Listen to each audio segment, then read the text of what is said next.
So guys, if you're watching this video, this is a good news for all Trust Wallet users. If you are a Trust Wallet user, then this is definitely good news for you. If you have used the Trust Wallet default swap before now, which is the 22nd of December 2021, then good news is that you'll be airdropped some tokens, TWT tokens, the Trust Wallet tokens. So Trust Wallet tokens will be airdrop to you. So how do you participate? In case you are wondering, how do I participate in this airdrop? What you just do is to click on Smart Chain or any other coin that you have. But in this case, I'll be using Smart Chain as an example. So I can decide to also use this MetaMask. So for those of you that don't know how to navigate Trust Wallet interface, the video is up there now. Click on it to learn how to. So for any of the coins that I click on, for any of the tokens that I click on, for any of the assets that I click on, these options is always there for you. But you notice that this option actually changes when I am in the Smart Chain token.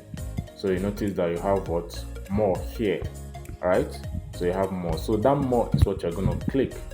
So it says what? Trade BNB, swap to Binance chain. So I click on what? Swap to Binance chain. So this interface comes up. So this is different from your Pancake swap, from your PoolCoin swap, from your Dex2 swap and all that.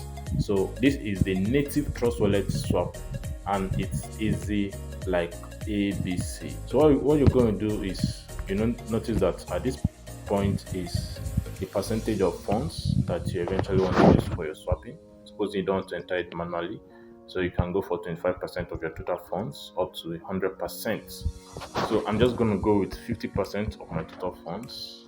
Then I hit on what? Swap. So once you swap, it's going to bring up this interface that says what? You're swapping BEP20 for what? BEP2. Alright. Then the protocol is actually a cross-chain swap, and this is where multi-coin walletry, where it's being swapped from, and the network fee is this. All right, so it's very easy to do. So you just confirm it. I don't know, I've not actually done this before now, so maybe I'll be eligible. You also should try it before it goes off. So processing, it might take a few minutes, so you hit OK. So what does more details gives us? So more details just trying to give a summary of the swap. So I'm going to just go back and hit OK. The transaction is going on, and eventually it goes through. So that is exactly how to participate in the Trust Wallet app airdrop that has been announced. If you're not subscribed to our YouTube channel, go ahead and do so now to get updates like this. Remember to trade responsibly. Peace out.